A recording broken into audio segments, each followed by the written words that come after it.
Welcome to the Positive Persistence Podcast, where ordinary people inspire your extraordinary success.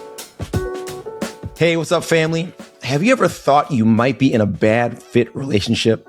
Or maybe you feel like because of your career, kids, and life in general, your marriage isn't what it used to be.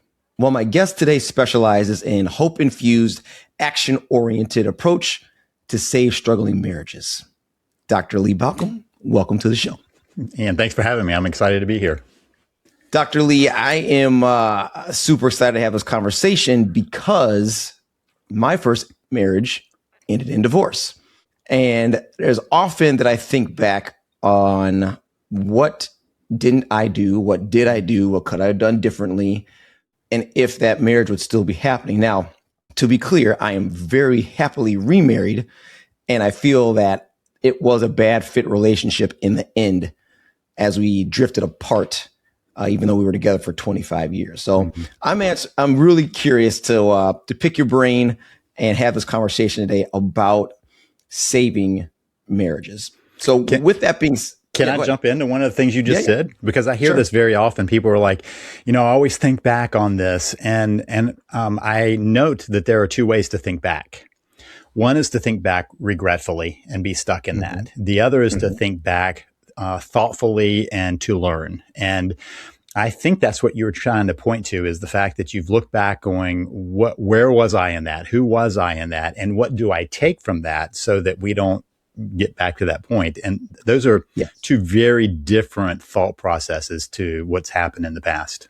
And one of the things to kind of piggyback off of that, one of the things that my wife and I started our relationship with, our marriage with, my current wife and I, we started off in therapy. Like, we went to therapy on purpose together because we both came from failed marriages. It was like, okay, let's figure out what we need to do right to make sure that we don't make the same mistakes that we did before. So learning from our past to make sure that we have a great foundation for the future. Now, in talking to you before, I know that you emphasize the importance of perspective in relationships. And I was hoping that you could elaborate on how, like, shifting your viewpoint, kind of as you just did, can lead to improved connections with our spouse or our partner. Yeah, there is so much to that question. So I'm going to break down a couple of pieces to it. One, a perspective piece is that humans have this interesting capacity of being able to watch ourselves think, watch ourselves act. We are able to be the observer. That is a perspective shift. And I've often asked people if they tell me about something going on, and I just ask, are you aware of kind of watching yourself and going, why am I saying this? Why am I doing that? What's going on with me? And yet they sometimes can't shut it down. But just to be aware that there is the observer effect means that we can often pull back and see ourselves differently, but also see our spouse differently and see our relationship differently. So there are three very clear different perspective points that we can broaden. And what I see very often is that when we are in crisis or pain modes, we lose perspective. We get very tightly focused on me, on what's going on with me. So, if I am fixing something and I smack my hand with a hammer, the only thing I'm aware of is that hand hurting, and nothing else matters. And that's true when there is a marriage crisis. We get so focused on the crisis and defending myself, which I just want to put at the same time, that's usually my ego that I'm defending, that we have a hard time doing that. I said hard time, not impossible, because being aware of those different perspectives gives us a chance to just breathe a little bit and step back a little bit. So it probably opens up even in more pieces there. But the three perspectives is, who am I in this? How can I see my spouse more authentically? Because we also create a vision who that person is, and then see our relationship from a different perspective. All give us different pieces, different routes to get out of the crisis. So typically, I feel that when we have a relationship crisis, we may be hurt by the other person. And as you mentioned, our ego is hurt. And we then now are upset with that individual because they're supposed to be our best friend. They're supposed to be the person that knows us the best. They're supposed to be maybe in some respects like our protector, the person that at least we feel the safest with, and who have seen us in our most vulnerable times. And they may say or do something that cuts really deeply. And I was hoping you could speak to the perspective of maybe, as you said, pulling back. And instead of having that, I guess, what tends to be your fight or flight response, right? Where when you smack that hammer and you're only focusing on that, is part of that perspective also thinking about why your spouse, your partner made that comment or took that action? Like being able to pull yourself out of the situation to understand, maybe first, seek to understand why they took that action in the first place. And I know that's got to be a hard thing to do, especially when you are feeling defensive. Yeah. So let's take a step further back the route, and I think that might be able to point to why the pain is there, and why it's often misplaced pain. I didn't say there's no pain; it's misplaced on understanding it. So I have a core belief of why marriages get into trouble. And this plays into this. We're going to walk a path, and then we'll get back to where we were.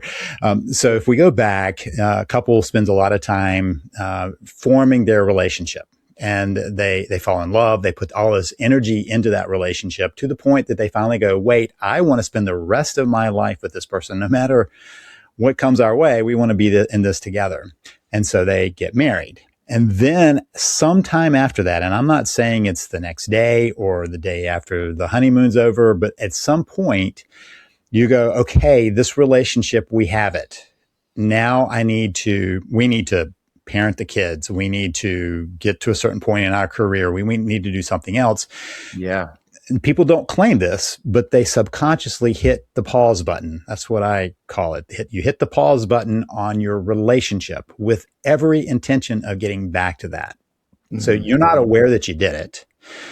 And you're not aware that you both tend to do that, and kind of simultaneously. So now we're parents would be one, or now I've got to get to this point in my career. And it's always, we'll get back to us at some future time with every good intention. I've never had one couple tell me, we really set out to sabotage our relationship. That was where we were headed with this. They're always thinking we will get back to us. So we have that happens in the background. And then you get out of the habit of connecting. So now back to your thing about the pain. One of the things that we are very clear about humans is that we are very connecting creatures. We need connection. We need relationship. We need to have that person or people around us. So we have lots of connections. Kids and friends and coworkers and parents and siblings and spouse. And spouse tends to be the one where we're like, I'll be most connected with you. That's my primary connection. So we have this, that's my primary connection. I hit the pause button, and the pause button is disconnection. So we have two options in any relationship. It's either growing and expanding, or it's shrinking and dying. And we just paused it. So that's the shrinking and dying if we're not careful. And because of that, we feel the pain of the loss of connection. We don't notice our disconnection. We are aware that our spouse is not giving us the connection. And for a while, we don't register that on a conscious level. We have some momentum usually that carry us through a while, because we ran into this relationship with a strong relationship, and it continues on, except for the pause, keeps slowing it down until it runs out of steam. And part of that process is being in pain because of that lack of connection. So when I'm in pain, back to the hammerhead, when I'm in pain, I am aware of my pain, my hurt. And the pain I see as being caused by my spouse no longer connecting with me. That's the hurt. When that happens, we start getting into a blame game. Yeah, I'm not the one doing this. You are. I want a connection. Why don't you? And if two people are going, because I've had this in my office, I want a connection. Why don't you? And they're both saying the same thing. We know that the boundary of that is actually internal. there's a place within them that they're not seeing how they are contributing to that same disconnection. Does that make sense? Absolutely. The question is, how do you look in the mirror and see that? How do you find that? And I guess a broader question is for couples who are unknowingly hitting the pause button, Mm, because so many couples have gone from that lovey-dovey stage where they've got heart emojis coming out of their eyeballs and they can't wait to spend every minute with each other. And then life happens, as you mhm, said. mhm, Now we have kids, and now we have a career I'm mhm. chasing. Now we're building a house or whatever the project is, that we're Right. now pulling ourselves away from each other, and we are disconnected, but we think that we're doing all the things that we want to achieve in life, but we're not paying attention to our relationship. I mean, the question is, like, how can you recognize that disconnection is happening, but you've already pointed to all of the things, all the markers that say so. So why aren't we more, I guess, tuned into the fact that this is happening, even though we're taking the steps to actively, like, put more things in our lives that then drive a wedge between the person that we want to spend the most Mhm. time with? Well, there are a couple of reasons. One is that most people aren't as clear about how they themselves have done the disconnection. They are mostly clear about how their spouse has done the disconnection. And so that is a piece of the puzzle so when I talk about this, I'm very clear that both people participate in that pause button. Both people have done that.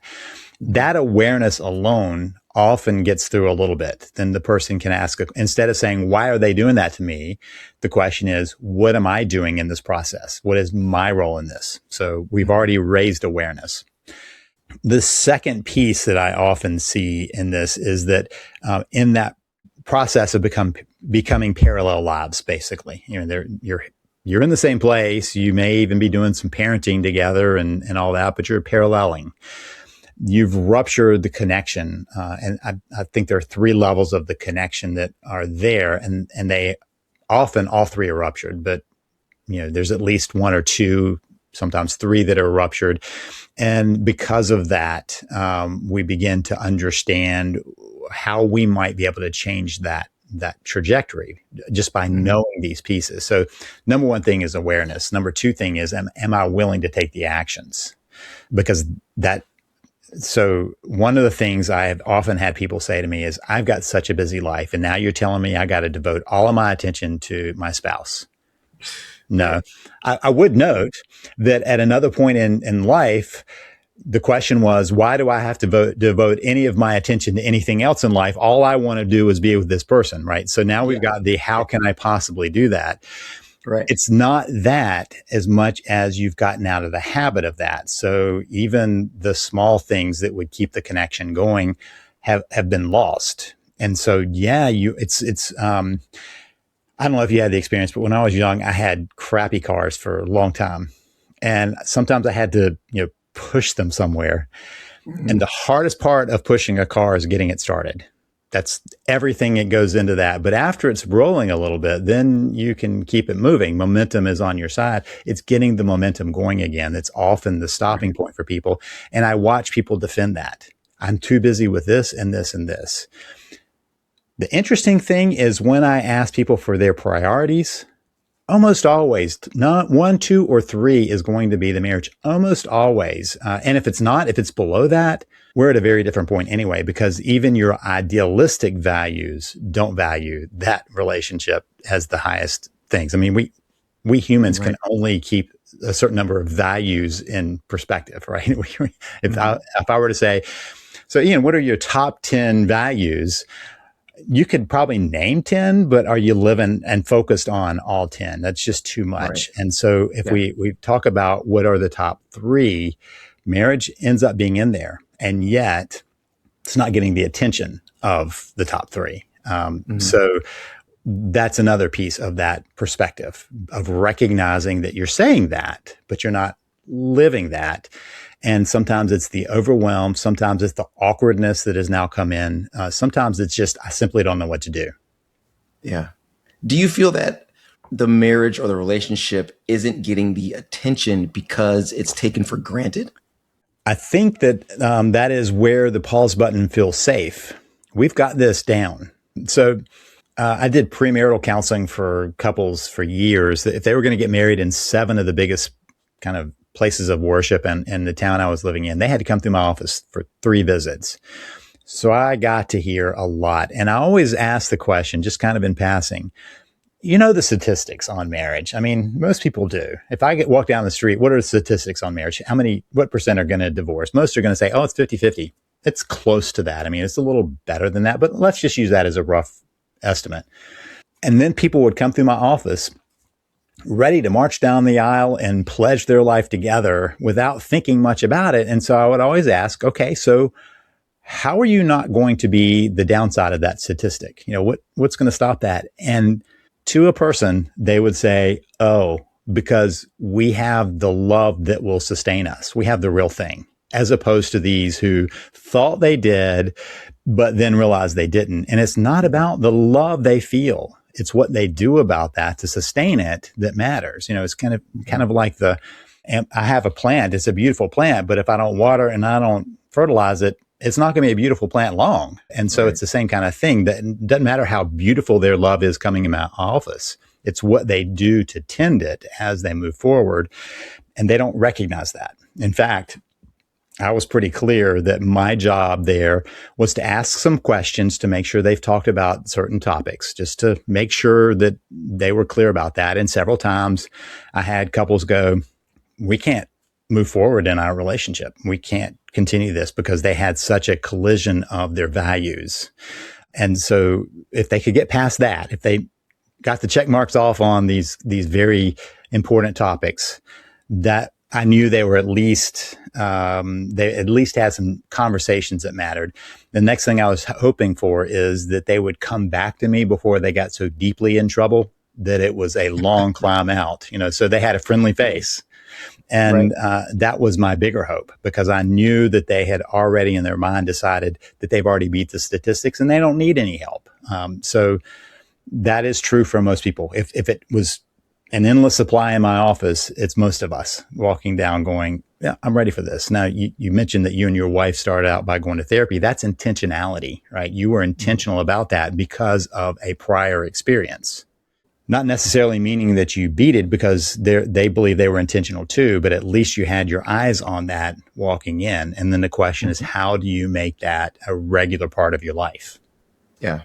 And it stems back to that word, being intentional every day. Mm-hmm. You know, that's what I've learned with my wife now, is that we are very intentional about telling each other how we appreciate each other, or that we love each other, or taking time to be with each other on a daily basis. And that allows us to focus on each other and on our relationship on a daily basis, really.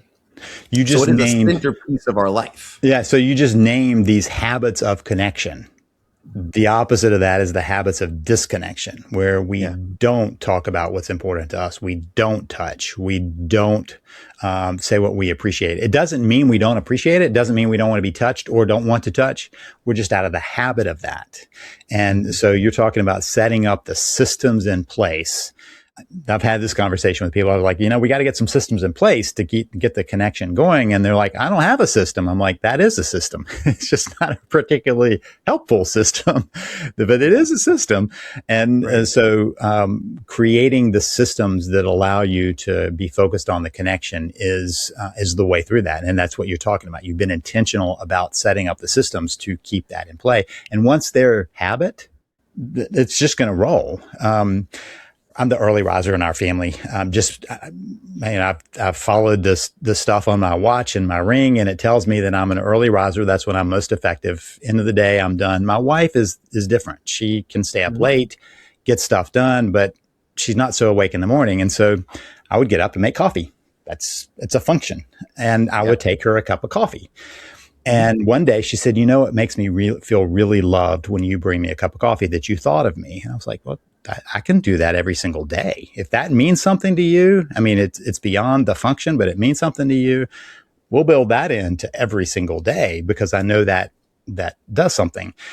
So that's a habit. I don't think I miss a morning unless I am sick in bed, and even plan on how I'm going to do it around walks with my dog, because that's another piece of my system. If I know that she's got a later morning, I'll just give her coffee when I get back with my dog, not early. And so, I'm making sure that the system is in place for just a tiny little thing. But we have those pieces in place, lots of different places, as you named. Yeah, I love the fact. Well, you and I cut from the same cloth, Dr. Lee, because I'm an early riser as well. And I also bring my wife a cup of coffee every morning.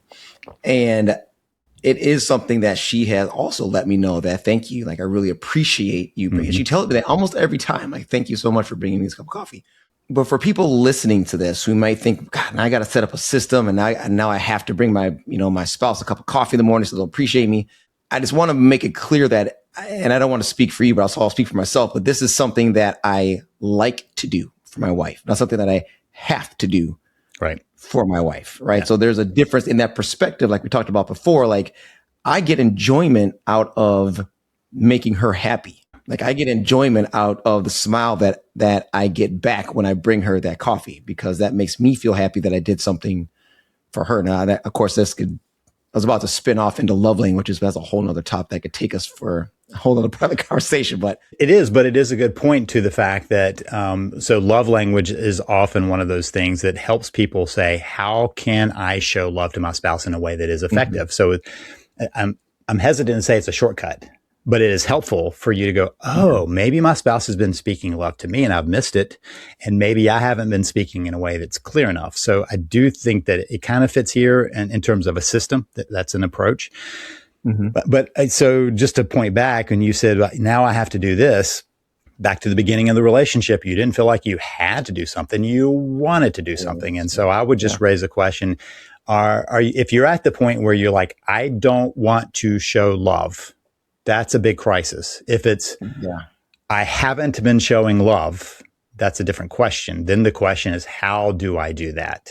You can solve that. If it's, I don't want to show love, I don't want to do that, you either have some very deep resentments or the disconnection is so deep that it's been severed. Now we're at the, not in decline, but at death. That's a different piece, right? So I think that's information.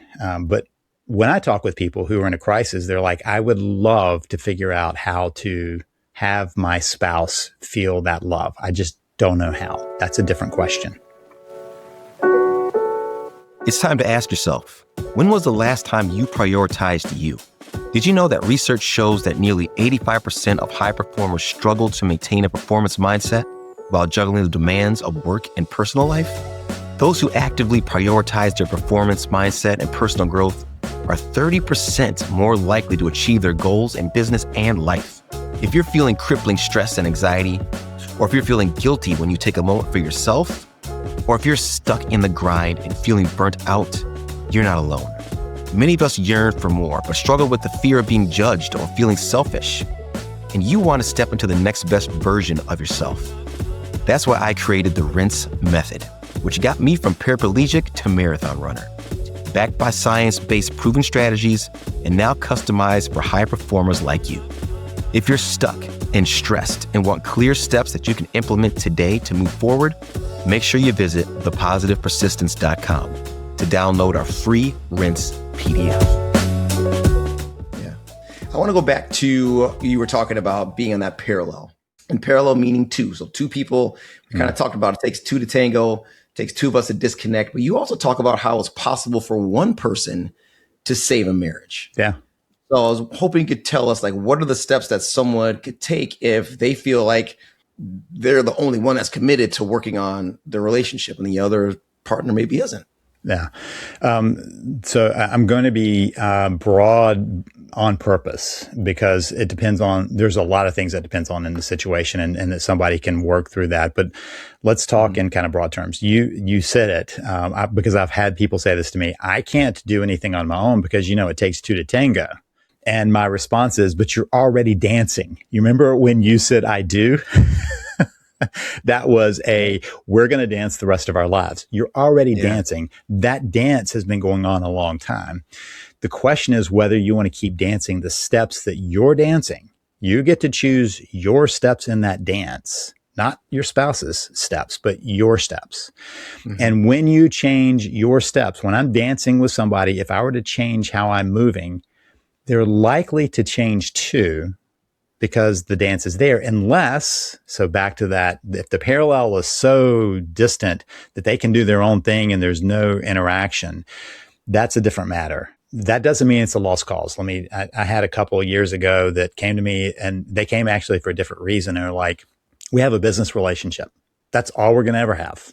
And so we worked through part of it was a parenting issue, and we worked through that. And I said, I think there's going to be a day when you say, this isn't enough for us. And so one of two things are going to happen. You're going to give up on the business relationship, because even business relationship requires you to have some connection, or you're going to decide to reconnect. So business relationship basically meant that one could change their dance steps and the other person's like, change it. I don't care. But because of the way we're wired as humans, we want that connection. And when we feel that connection there, we're drawn to it. And that's why one person can make those changes. If you're bringing back in connection, and I don't mean with a sledgehammer, but you're bringing in connection in a way that is gentle enough that they can join and invitational, then you have a chance of rebuilding, because we just need it so desperately. And so one person beginning the process of reconnecting can invite the other person back in. Now, here's where I see people make the biggest errors.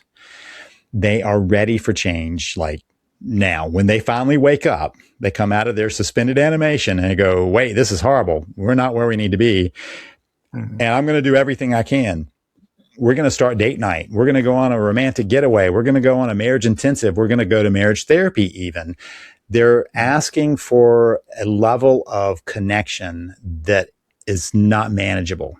They're putting too much into it. And so it's overwhelming. Yeah. And so suddenly you have a spouse who's going, whoa, I don't want to do date night. That's too much pressure. Or I don't want to go away with you. We can't even talk together and wherever. And I don't want to do therapy or marriage intensive. That scares the heck out of me. Whatever it is, they're going to go, no. At which point the person who started that process goes, see, I told you. But they missed the fact that they went too hard. So they feel like now we're back to square one because I'm trying to fix this thing and basically you don't want to. So now what are we supposed to do? They're not even at square one, because now they get to say, I tried, you don't want it. So now we're at square negative one, because now I get to blame my spouse for not wanting to do it, instead of going, maybe I pushed too hard. Maybe my relationship could not handle that level of intensity. Dr. Lee, what I hear you saying a lot is that we need to be more self-aware. And we need to understand how our words, our actions, our thoughts, maybe even sometimes our motivations are what could potentially be maybe misconstrued, or they could just land wrong with our partner and make them feel some type of way. And then how they receive and then interpret and then now react, we get defensive. And what we need to do is we need to understand that it may not be their fault. It may be mine because I didn't take the time to either deliver this message properly or understand where my spouse was in terms of their emotional state when I delivered this message, or the thing that I did that made them mad. Maybe I could have done a better job. Mm-hmm. Maybe not to place blame, like say it's my fault, but maybe I could have done a better job of doing X, Y, Z. Yeah. So let's broaden it from self-aware to just aware, period. Because you can be self-aware and not be noticing that maybe your spouse needs something at that moment. I've seen some people who maybe they said something that needed to be said, but they picked a horrible time to say it to a spouse. And then they're like, well, I said what I needed to, and they just couldn't handle it. And I'm like, okay, so you waited until they were at the end of a very hard, very rough day and go, oh, by the way, right? And relationally aware too. So there's the aware of who I am, where I want to be, how I want to show up, where my spouse is, what's going on with my spouse that may have nothing to do with me, but I need to be aware of that. Right. And relationally aware. As you were talking about the shifts, I always like the subtlety of Jimmy Buffett's song Margaritaville. It starts off with "It's nobody's fault." It could be my fault, and finally, oh, it is my fault. That's the progression of the song. And I'm sitting there going, that is so what happens to us. We're like, things happen. The kids came along, we disconnected. And then finally going, wait a minute, maybe I had a role in that. And then the next step is to be able to go, I did have a role in that. I did do pieces of that. So how do I want to change that? I have a belief that marriages that are strong are built on the fact that you see it as a we are in this together. That doesn't mean you glom onto the person and lose your identity, but that you see it as we are a team. And so that's that relational perspective. How am I contributing to being a team? Or how am I avoiding that? How am I trying to play it as, it's the me team? That's not what happens. So sports analogies are sometimes helpful in this of what is the goal of a team? To win. What are the way they do it? For everybody to play their best, not for one person to hot dog and do everything or to sulk because they don't think that their teammates doing the best, but to play at their best. So that's kind of a we are in this together.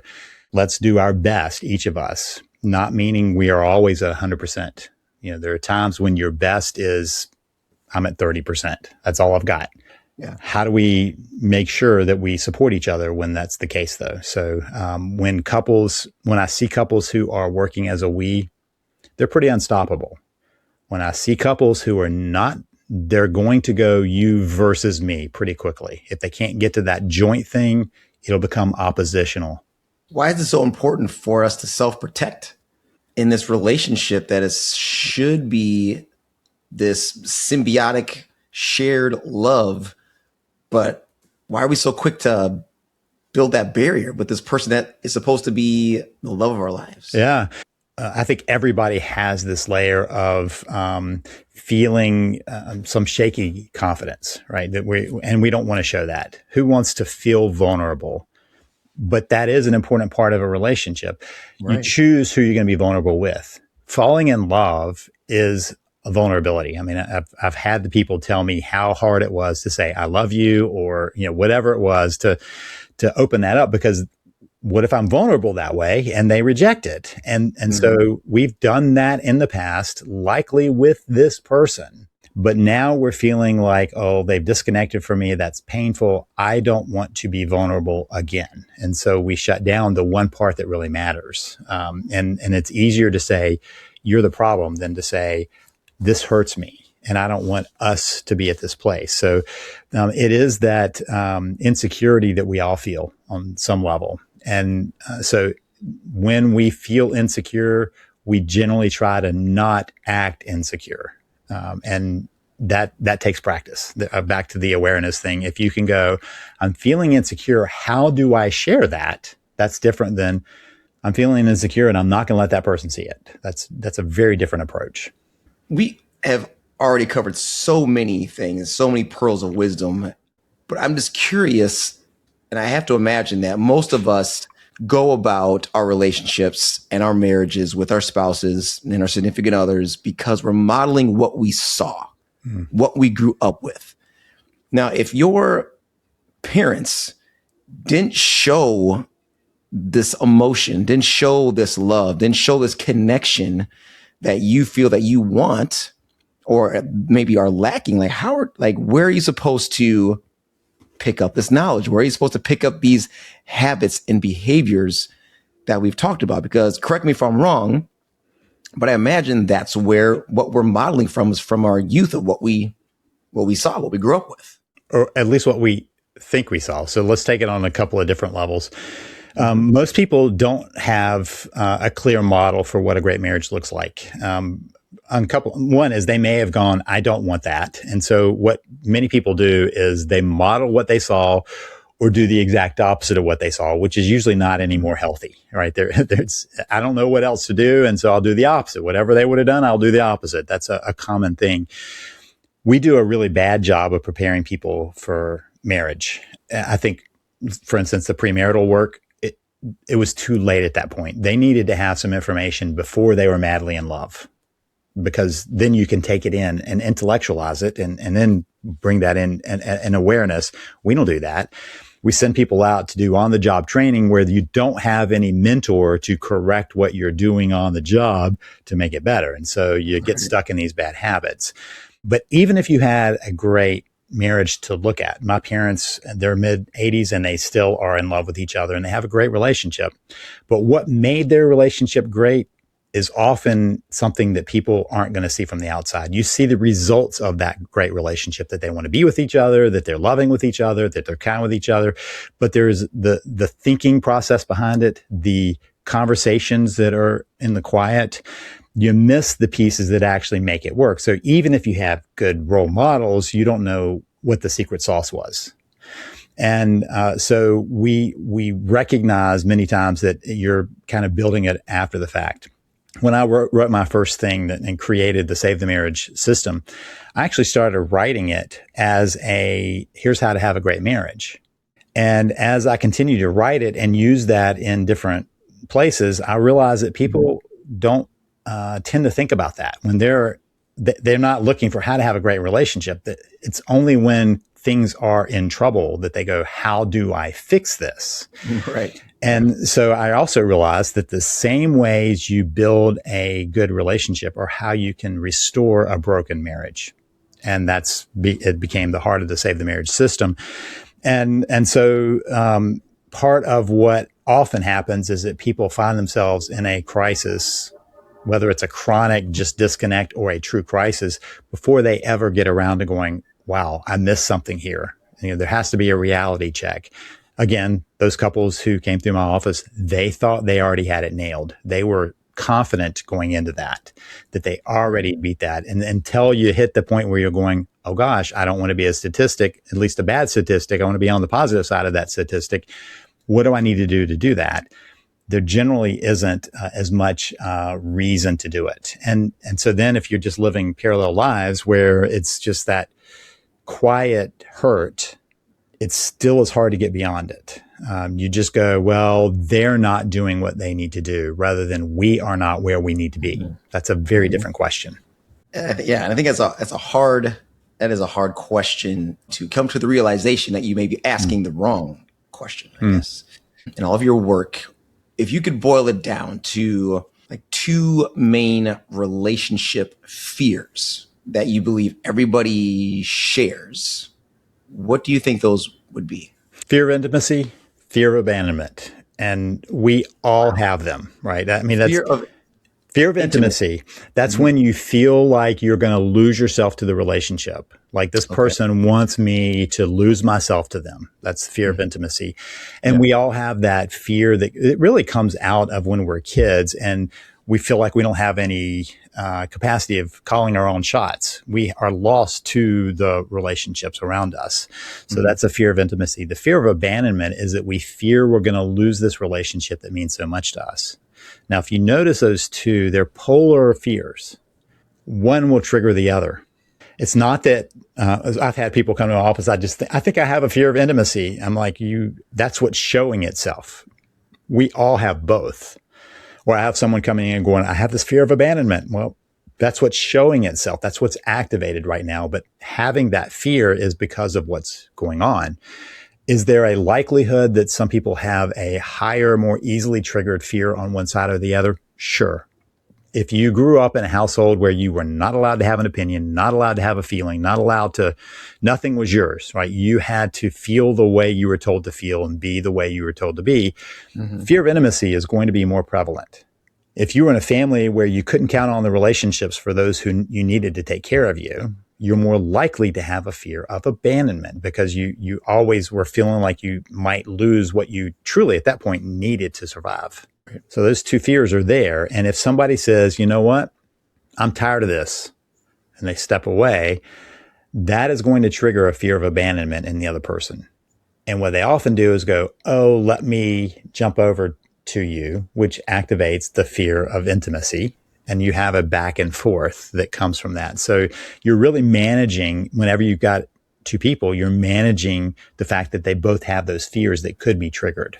What you described as the basis for having that fear of intimacy is, as you were saying that's how I grew up. My dad was very strict and overbearing in that way, being that children were basically meant to be seen, not heard. And, you're going to dress this way. You're going to speak this way. You're going to do these things because I am your father. And that's how it is. And I just wonder if probably that has permeated throughout my life in relationships, and being very, dependent in some areas, and also having an opposition to authority sometimes, and I guess that stems from that.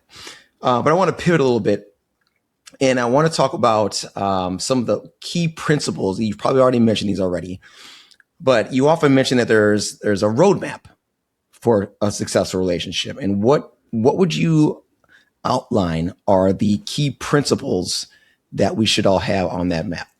Yeah. So my process, 3C process of restoring a relationship, but actually it's the same ones you would use if you were improving a relationship. But if you're trying to save, so connect, change, and create. Those are the 3 pieces. Connect with your spouse. We've already talked about the pause button. And the way to get past the pause button is to connect, to reconnect. And if once you've done that, it's a continuation. I continue to connect with my spouse, right? So that's a never ending piece, and not to feel that as a burden, but that is the nature of relationships. We don't think about that, when we're out with friends and doing things because we want to make sure we maintain that friendship. We don't go, oh man, I have to go maintain that friendship. Right. If we did, we wouldn't go do it. I mean, that would be a friendship that goes away. And so to say part of the heart of this relationship and of any relationship is to connect. And so how do I restore that? That's connect. Change. I say this and everybody says, lots of people say, so you think something's wrong with me?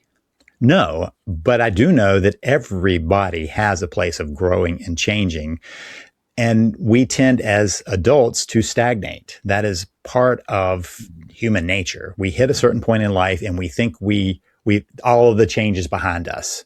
That's a fallacy, but that's true for us. And so we lock in on the music we like, the foods we like, the environment we like, everything we like, right? And so we want to just have that.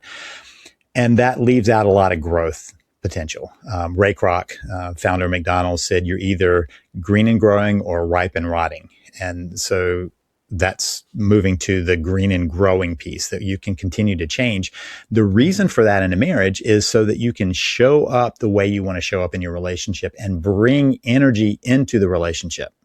There are a lot of relationships that are just stagnant because neither person has any energy they're bringing in. It's just whatever energy they have, they're putting it somewhere else. And so bringing that in, that change allows us to bring our better self into the relationship.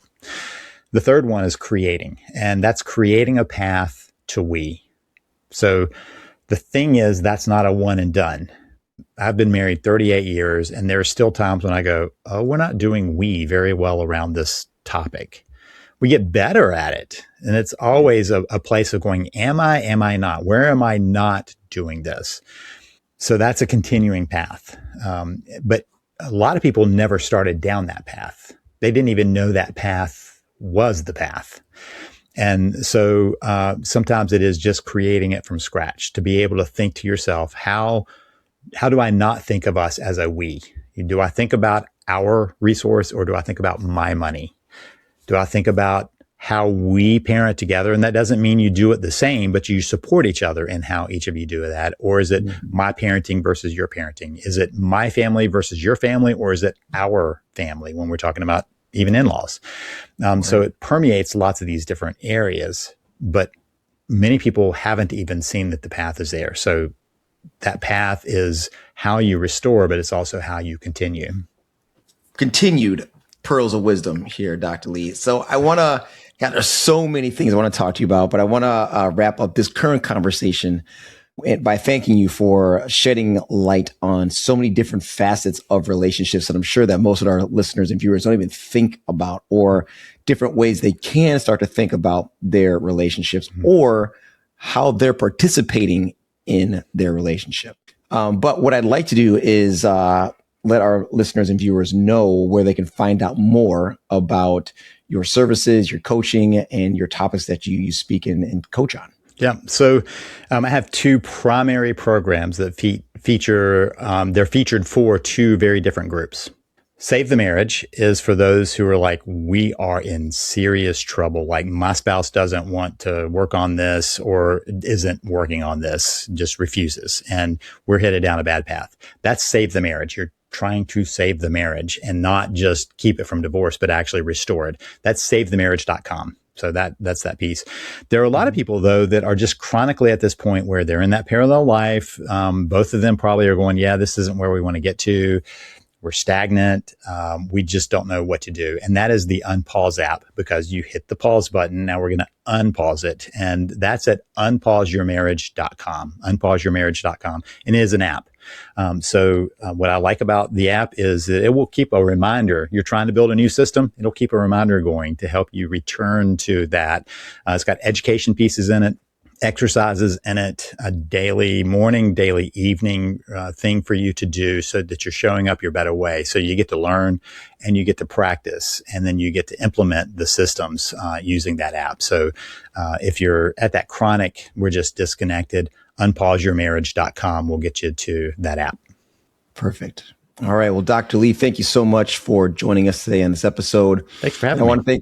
Yeah, absolutely. And I want to thank all of our listeners and viewers for tuning in as well. And listen to this episode over and over again, because there are so many knowledge bombs and pearls of wisdom that are in here that will help you definitely positively persist forward in whatever issue you may be dealing with your relationship. So we'll leave it there. And like we always do, we end it off with saying, stay positive, stay persistent, and remember, mindset is everything. See you next time. Thank you for tuning in and being part of the Positive Persistence family. We're having a great time creating this content, and we truly hope it inspires you to embrace positivity and persistence in your own journey. If this podcast episode inspired you or entertained you, scroll down, hit those stars, and leave a comment or two. Your 5-star reviews and shares encourage us and help us grow the show. So until next time, stay positive, stay persistent, and remember, mindset is everything.